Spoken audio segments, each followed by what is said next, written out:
succumb to your pride.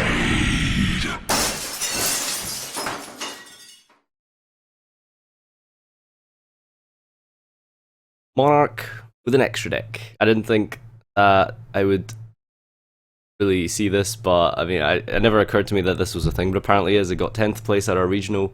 I know it's not a top, but I really wanted to showcase it because every regional I try to showcase something a little bit special that did well, and we have a Monarch deck with an extra.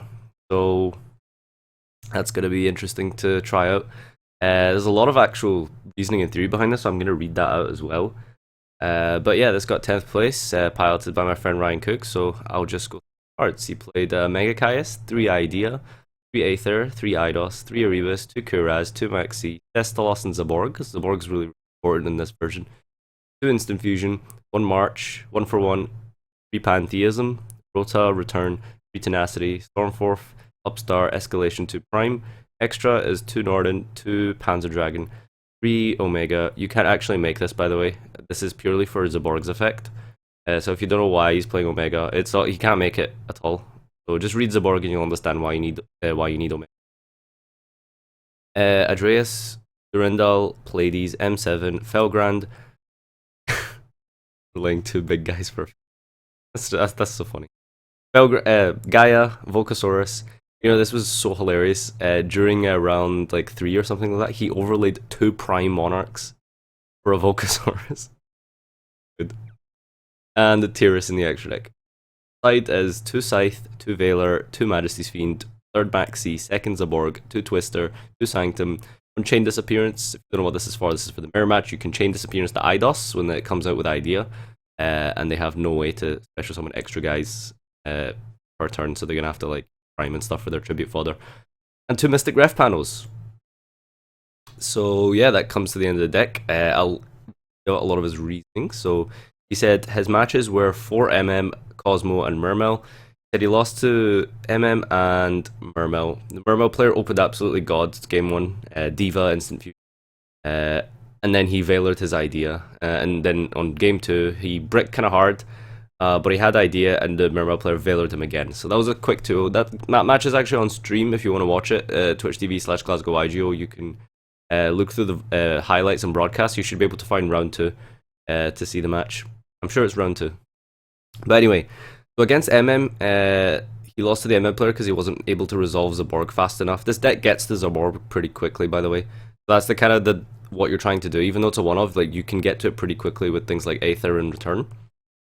And he wasn't able to resolve it quick enough, and he saw it too late against MM. He says the Dominion version of the deck is really cool at floodgating MM, but aside from that, it's quite a bad card. MM have plenty of outs game 1. And you might steal a couple of game 1s against MM with Dominion and Vanity's Fiend, but it's not a consistent strategy for topping and winning an event. So he feels like trying to get an advantage with not relying on Dominion is a better way.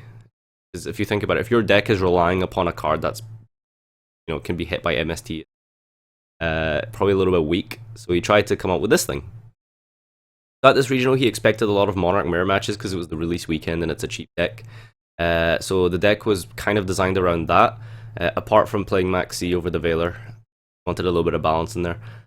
He says having an extra deck allows you access to things like Instant Fusion for more tribute fodder, for greater ceiling, and going forward, he's also going to play Brilliant Fusion at the moment, because if you have your Idea negated, it's easily game over. He actually told me what to take out if you guys want to include the Brilliant Fusion engine.